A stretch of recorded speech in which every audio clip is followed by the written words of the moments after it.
Bonjour, je m'appelle Pierre Jacobs et je suis le nouveau directeur de ArcelorMittal Luxembourg Produit-Lent. Je vois l'amélioration de notre sécurité sur plusieurs pistes. Tout d'abord, la sensibilisation. Ensuite, la formation. On va décliner en formation interne, formation continue et aussi peut-être un centre de formation pratique. Ensuite, l'analyse continue des risques. Finalement, présence et contrôle sur le terrain. Et à la fin, aussi la discipline et la rigueur. Alors quand je reviens d'abord sur la sensibilisation, moi-même j'ai été sensibilisé par la sécurité quand j'étais encore étudiant à une école d'ingénieur, quand je faisais du travail pendant les vacances. Et le formateur lui-même était accidenté, donc il avait perdu un bras. Et tout cela m'a impressionné énormément. Et je pense aussi, chez nous, on doit continuer à sensibiliser les gens parce qu'on travaille dans un environnement dangereux, dont on doit se rendre chaque jour de nouveau lorsqu'on vient sur poste. Ensuite, pour la formation, nous avons aussi des intérims et des CDD parmi nos gens et leur sécurité est particulièrement importante parce qu'ils n'ont pas la même formation de base comme nos propres gens ont eu dans le passé. Donc pour ces gens-là, on doit réfléchir comment on peut les former quand même avant la prise du travail, d'une façon un peu plus rapide, et ensuite aussi pour peut-être leur attribuer un menteur qui va suivre la personne pendant plusieurs semaines jusqu'au moment qu'il juge que la personne est apte à se bouger librement au lieu de travail et ne va pas se rendre dans une situation dangereuse.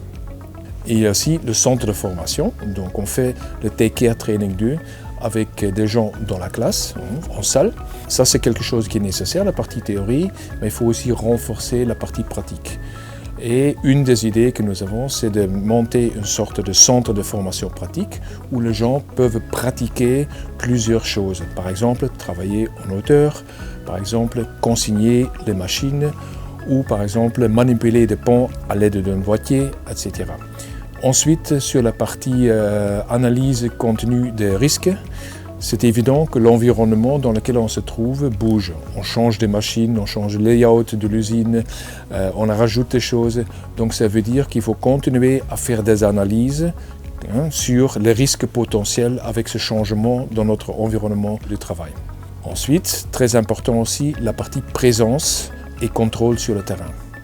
Il est très important qu'on montre notre présence comme hiérarchie, à partir du moment même qu'on va régulièrement sur le terrain pour voir nos gens, pour discuter avec nos gens de la sécurité, les écouter, comment eux perçoivent la sécurité dans leur quotidien. Et ensuite, il y a la partie discipline et rigueur. Les gens ont été formés, ils savent comment se comporter correctement en termes de règles de sécurité. Et donc, il est important que ça sera aussi appliqué pendant les postes de travail par tout le monde et dans toutes les circonstances de routine et surtout aussi dans les circonstances de non-routine où les risques sont souvent plus élevés que par rapport à une situation normale.